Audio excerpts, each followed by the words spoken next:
Hello, Fat Guy Flies RC. How y'all doing? Okay, this is going to be, y'all real quick. This is going to be the radio setup kind of overview of what I did. Now, I will tell you that this particular Ready to Fly, the receiver, vector, and the transmitter are already bound together, so there's no bind procedure per se. So, what you're going to do, as I showed you in the build and the unbox video, the receiver and the vector system are not anchored down. They're just kind of laying in there. You're going to have a rudder lead, servo lead, and you're going to have an elevator lead. They're just kind of hanging or loose. There's those little clip connectors, and you're going to connect them. They're labeled. They're clearly labeled. You're going to connect them light to light, dark to dark, and then you're going to anchor down your receiver and your vector. The vector comes with two-sided tape. And according to the instructions, they want you to put the vector right here in the very middle, okay, with the vector logo going towards the aft or the rear of the plane. And then the front of the vector is going to have your curving wires are going to come out, and they're already connected to the majority of the receiver. And everything else you need to connect, you'll just connect according to the label. Like I said, I think it's your elevator and your rudder are going to be connecting to your vector. It's labeled. It's very simple. There's nothing you have to connect to the receiver. Everything from the vector to the receiver is already hooked up. So I got the prop off for safety, so that's all you're really going to do. Now, the receiver does not have any two-sided tape to secure it, so you'll have to provide your own. You really technically don't have to have two-sided tape or have to hook down a receiver in this situation. However, I don't like my receiver flopping around, so I put it right directly to the left of the vector, and I ran my antenna as a single antenna up and around and back towards the aft of the plane. You really can't see it, but just trust me, it's there. You're going to turn on your transmitter, okay? And then you're going to, now I want you to pay attention to the control surfaces on the plane.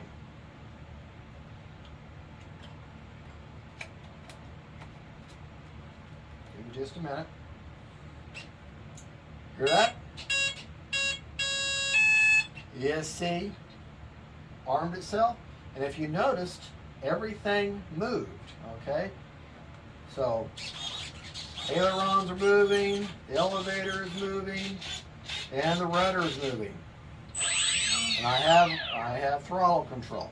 Now, understand, this transmitter, this setup, there is no throttle cut, okay? So it's imperative that you're in the shop, keep your prop off, because you don't want to lop off a finger, and that's your own dumb butt fault for doing that, because now you've hurt yourself, and for no reason, because you're being careless. Now, don't have any idea. I think maybe the transmitter was too close or something. Like I say, when I'm going to demonstrate the flight on this plane, the maiden on this plane, with the setup and the transmitter, and then eventually I will take this receiver out and I will put my own AR-10 or some sort of 4-channel receiver of my own choosing and use it on my NX10, because whereas this is a good setup, okay, I like to have a range test. I like to have my own timers set. It's like driving someone else's car. Okay, you're used to how your car is, and then you get in someone else's car. Yes, they both drive, but you'd rather be in your own car because it's set up for you. Well, that's the way I feel about my transmitter and my own receivers. But we're going to see how she does on the stock Ready to Fly setup. Now, CG, I don't know why it does that. There's nothing instructions to tell me why. The CG on this plane, if you notice, there's these plastic bits here, doublers, and they end here. Well, if you put your finger underneath, you can feel where that plastic ends. Well, if you put your finger just beyond that, and with a supplied 1300 LiPo, that plane balances just about perfect, and that's 50 to 60 millimeters back from the leading edge. So right there at the end of those plastic pieces right there. So if you just feel it, put your finger back there, balance it on your fingers, and you can see balance is just about perfect. Now, that's 1300 all the way forward. As you get a bigger battery, you're going to move it back because the more the weight, the more aft or backwards you have to go. But that beep's saying, hey, you're not doing anything, I'm going to assume. But let's talk about the different modes. Okay, if you have this mode, this toggle switch here, all the way towards you, that is their version of safe, and they call that stability mode. And I'm going to show you. It's all the way, it's in stability mode. Watch the elevator. See the elevator go up? See that aileron go up? Like that? Watch what happens when I turn the model over. See? It's trying to find what way is right again. Now, that's stability mode. If I put it in the middle position, okay, that's what they call direct mode. Direct mode means nothing. There's no gyro, there's no control, there's no interference. It's 100% you, okay? Then they have what they call dynamic mode, okay?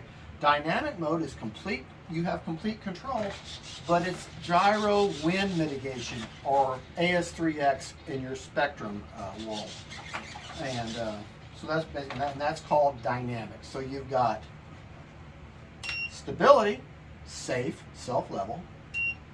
You've got direct, which is no gyro interference at all, okay? And then you've got dynamic, which is your AS3X wind mitigation. And I know I've repeated that twice, but I'm trying to drive that point home. Now, what this is a generic receiver or transmitter. It would be set up for 6 channels, and that was what this stuff over here would be. But all your controls for your different modes are on this right switch. It's already set up.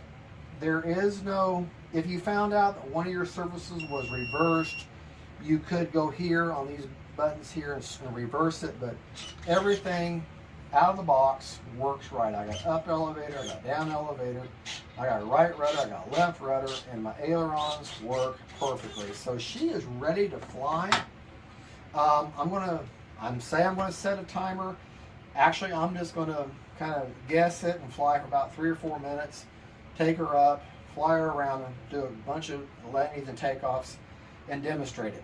And like I said, I am going to change out the receiver and be able to use my own NX10 because I want to use my own transmitter. But I'm going to demonstrate it with this Arrows transmitter so I can show this ready to fly version with the battery, transmitter, and everything you get. All you have to supply is 4 AA batteries to the transmitter, and then use some basic household tools to put this thing together. And that's all you'll need to fly. Don't know what the deal with that button is, beeping is. I guess it's every minute or 30 seconds it beeps, but I don't know. There you go, folks. That is the radio setup. It could not be simpler. You don't have to do really anything but other than just anchoring down your vector and your receiver, putting the vector in the way the instructions tell you. They even give you a picture to show you what way on this aircraft this vector goes with a label towards the tail. Alright folks, thank you for watching. Don't forget to like and subscribe. This is Fat Guy Flies RC saying don't forget faith, family, friends, and then planes. See y'all later. Bye-bye.